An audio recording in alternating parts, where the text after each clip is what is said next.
Hey everybody, I'm Jared Shields. I just want to answer this controversial argument: are video games harmful or beneficial? So let's go ahead and get right into it. So there's a stereotype that all video games are violent, very distracting. As you can see, there it goes. There's my mouse. Uh, Violent, distracting because these three main video games right here is what I like to say. These video games do cause a lot of violence and very distracting, of course. They do promote like a lot and a lot of violence.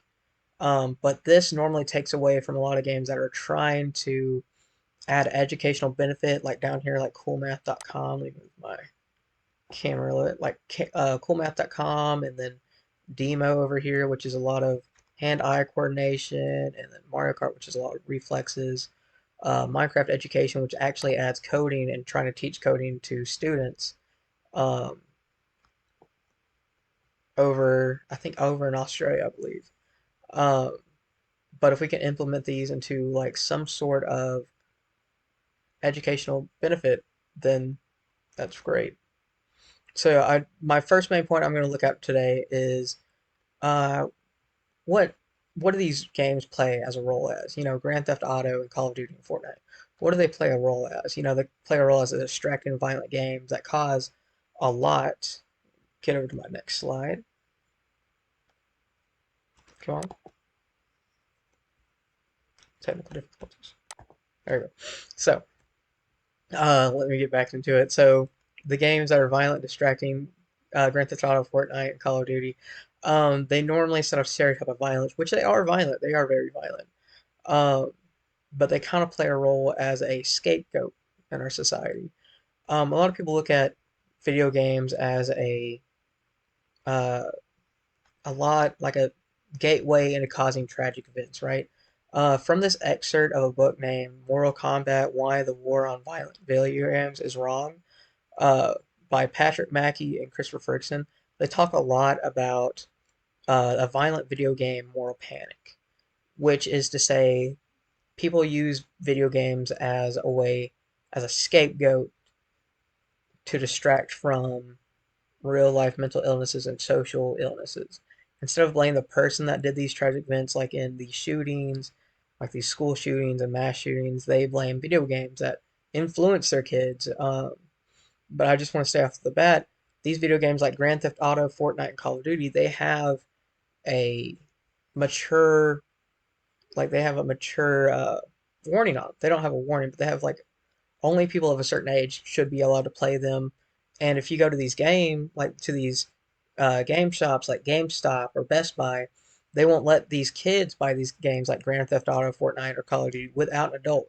And a lot of times when they go to try to buy these games, like an adult tries to go buy these games for their kids, um, these attendants or these associates will describe all the violent acts that happen in all of these games, like the guns, the shootings. Um, but yeah, and then I just want to come back and look at the like the benefits of these video games that can really happen. Like problem solving skills, like they help, they give the player a suitable puzzle for them to solve. And it goes up and up by each level, kind of really testing to their benefits, giving them like a getting them thinking, kind of increases their creativity a lot. It comes with a lot of fast decision making. A lot of video games come with like a 10-second decision between this character or this character. A lot of times if you're in a spot at like work or school, you really have to have like a fast decision making, like, oh, am I going to do this or am I going to do this? It also requires a lot of hand-eye coordination, which normally is, which is relatable to be like pushing buttons, like typing or sports. Uh, Video games also do have an influence on family and friend bonding, including these games down here. I'm not sure if you can see it because let me just move that over again. There you go. Sorry about that. Some of these video games down here, which are like party games, which help bond family members and friends together, like Wii Sports and Mario Party. Okay. And next thing I want to get into is the educational benefits of video games. So a lot of video games now they like to implement like educational benefits for these kids to learn from. A lot of these video games, like let's say down here I have Minecraft education, which normally would not normally, which teaches coding to kids. I think overseas in Australia. Ooh, skipped it.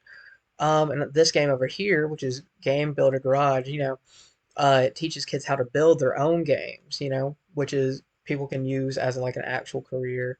That's what people do. And then you got games up here, which is Animal Crossing, which is a mainstream game that also introduces a lot of insects and bugs that you can learn that are in the real life world, like these koi right here and the sea bass. Well, if I get this koi right here and the sea bass, and when you open it up, it also has a whole museum that where all these like insects and bugs go into that you can learn certain facts about when you go into the museum.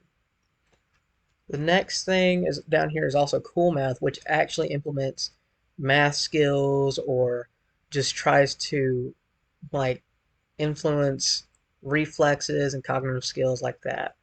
Um, and coolmath.com uses Flash games to do that. So like a variety of Flash games.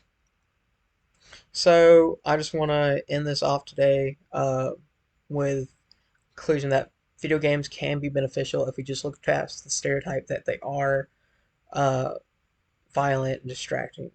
We can implement these video games to keep these kids focused in on certain degrees of like education. Like you can, like I said back here before, like with coolmath.com, they implement a lot of algebra, a lot of math into these games with a lot of quick timing, which influences like quick math.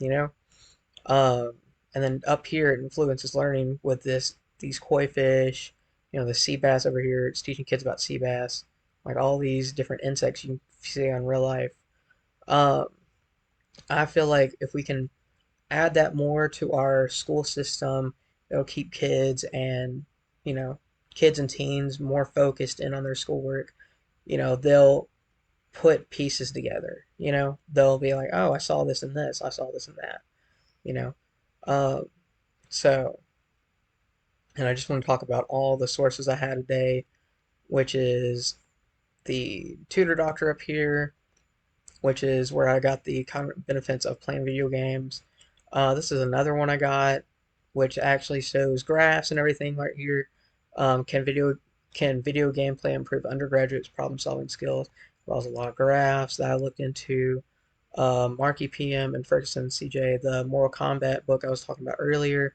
It's so good. And the benefits of video games in general, which is where I got the list up here with problem solving, the logic skills, the fast decision making. It really laid it all out for me. Um, so thank you all so much for watching, and I hope this changes your mind about how you look at video games.